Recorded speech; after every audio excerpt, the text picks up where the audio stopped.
before going to the next scripture which talks about the kings of the earth, it's probably a good idea for you to continue reading to the end of chapter 16, because immediately after mentioning that these kings of the earth are gathered together to a place called Armageddon, an angel pours out his bowl of wrath into the air and announces that it has come to pass. So now that these kings of the earth are gathered together to the place that's called Armageddon, it has come to pass. And towards the end of chapter 16 it talks about the destruction of Babylon the Great. So the next place that it mentions the kings of the earth is right at the start of the next chapter, chapter 17. And this is where the reader should begin to realize that yes, these are the kings of the earth, the same ones mentioned at the start of the book of Revelation, and you begin to understand the depth to which these kings have been undermined by Satan, and how far these kings of the earth have really departed from following Jesus. They no longer follow Jesus. So here we go. I'll read the first couple of verses of chapter 17. And one of the 7 angels that had the 7 bowls came and spoke with me, saying, Come, I will show you the judgment upon the great harlot, who sits on many waters, with whom the kings of the earth committed fornication, whereas those who inhabit the earth were made drunk with the wine of her fornication. So, once again, popular belief has it that these kings are pagan kings of nations which are on the earth today, but no. The book of Revelation is talking about kings of the earth, the same kings of the earth mentioned by the Apostle John in the first chapter of Revelation, and these are the kings of the earth who Jesus Christ rules over. The kings of the earth who are expected to rule the 12 tribes of Israel. And the harlot, the woman, eventually you'll find that she is Babylon the Great if you continue reading through chapter 17. But later on in chapter 17 it mentions 10 of these kings. And so if it's talking about kings of the earth at the start of the 17th chapter of the book of Revelation, then certainly if it picks out 10 specific kings, then it's also speaking about kings of the earth. 10 of these kings of the earth. And so let's read that scripture and see what these kings of the earth do. So chapter 17 mentions these 10 kings in verse 12. I'll start reading from there.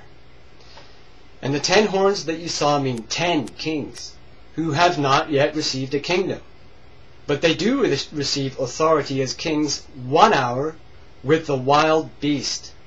These have one thought, and so they give their power and authority to the wild beast. These will battle with the Lamb, but because he is Lord of lords and King of kings, the Lamb will conquer them. Also, those called and chosen and faithful with him will do so. So, this scripture shows that these are kings without a kingdom. And just like the Apostle John said at the beginning of the book of Revelation, he is to be a kingdom. He doesn't have a kingdom yet to rule over, yet he is a king. So these are the Apostle John's peers, the same kind of people that the Apostle Paul spoke to in Corinth when he admonished them to stop ruling as kings because they didn't have a kingdom yet. So in pagan circumstances that would never happen. You would not have kings, 10 kings who did not yet have a kingdom. And yet in the book of Revelation, if you understand chapter 1, then it explains that these kings don't yet have a kingdom. John's peers do not yet have a kingdom. So these 10 kings are not pagan kings. They are chosen, anointed kings who have fallen and been deceived by those inspired utterances which were mentioned in chapter 16. Deceived by the wild beast, the false prophet, the demons. But notice in the verses I read in chapter 17, it said that these will battle with the Lamb. They will battle with Jesus Christ. They are battling in the great day of God the Almighty, just like it mentioned in chapter 16, but they're on the wrong side. They've been gathered together to Armageddon by the demons and the devil, and they're now battling against God. They're battling with the demons against Jesus Christ. This is very important to understand, especially if you're one of these kings or an anointed chosen one of the 144,000. Notice also in the scripture I read that they do get to rule 1 hour for just a short time with the wild beast. And so the wild beast is the one that uttered some of those inspired expressions which gathered them together. And so now they're on the side of the wild beast. They're on the side of the wild beast, the false prophet, the demons, and the dragon, Satan the devil. So they're now like Judas Iscariot, who went on the side of Satan and battled against Jesus Christ. He fought against Jesus Christ. Notice also that they gave their power and authority away. They gave it to the wild beast. And so just like when Esau gave away his inheritance to his brother Jacob for a bowl of soup, these 10 kings of the earth have given away their inheritance for the chance to rule for 1 hour. A bowl of soup. Think carefully about these things. Now remember also that New Testament scripture I read, which explained that Jesus promised to his 12 apostles that they might rule as kings over each of the 12 tribes of Israel. And one of the disclaimers was, those that follow me. Now notice, in this same scripture here that I've read in Revelation, what it says. It says, because he is Lord of lords and King of kings, the Lamb will conquer them. Who? The kings of the earth who've fallen away. Also, those called and chosen and faithful with him will do so. And so, those who follow Jesus Christ will conquer the 10 kings and the wild beast and Satan and the false prophet and the city of Babylon. They will conquer. The 10 kings who've been deceived by the wild beast and given the power and authority away will battle against the kings of the earth who decide to follow Jesus Christ, and yet they will not prevail. So before I go on to the next scripture, which talks about these kings of the earth, it would be a good idea to spend some time contemplating what you think the war of the great day of God the Almighty will be. Will it be a literal battle, guns and knives and swords and fights, or will it be a spiritual battle that these men are fighting? The ones that are following Jesus are fighting to save their brothers, and yet their brothers are deceived by Satan and are unwittingly battling against Jesus Christ.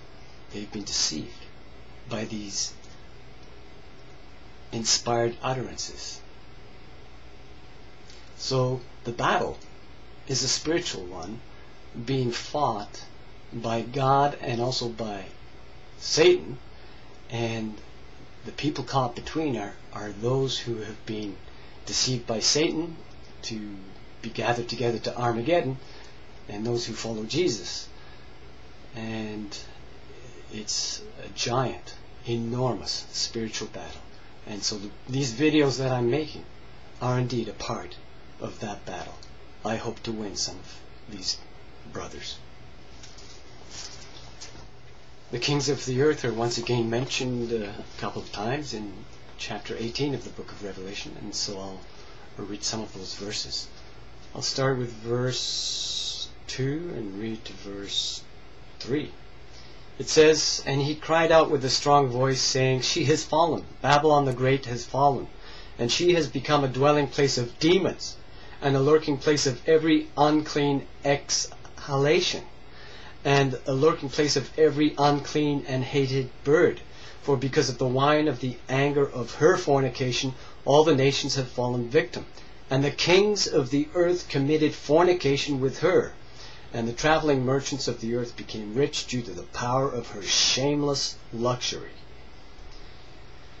And so Babylon the Great is the place where the demons are, the place where the demons are gathering the kings of the earth together.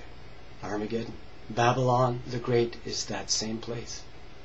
Remember, it said that Babylon the Great has become the dwelling place of demons and a lurking place of every unclean exhalation. So these are the same unclean inspired utterances that came from the demons. And the place they're coming from is Babylon the Great. And so the place that they're gathering these kings together to is Babylon the Great. Armageddon. The next verse, verse 4 of chapter 18, is a very important verse, and so I'll read that one. And I heard another voice out of heaven say, "Get out of her, my people, if you do not want to share with her in her sins, and if you do not want to receive part of her plagues." So this is very important. It shows that there are righteous people who have been gathered together in this place, Babylon the Great. And it's the last chance. God's trying to urge them to get out, get away, to withdraw from the great city. And what is the great city? It's the holy city. It's the city that's been corrupted. Just like first century Jerusalem was corrupted, once again now the modern day kingdom, the modern day city, the great holy city has been corrupted. And just like in the first century, Christians had to withdraw from Jerusalem when they saw the disgusting things, now also righteous people who've been captured inside the city need to withdraw again. They are inside the modern day holy city, which is about to be desolated. And this is a parallel to that scripture in Matthew 24, where it says, when you catch sight of the disgusting thing, withdraw, flee to the mountains.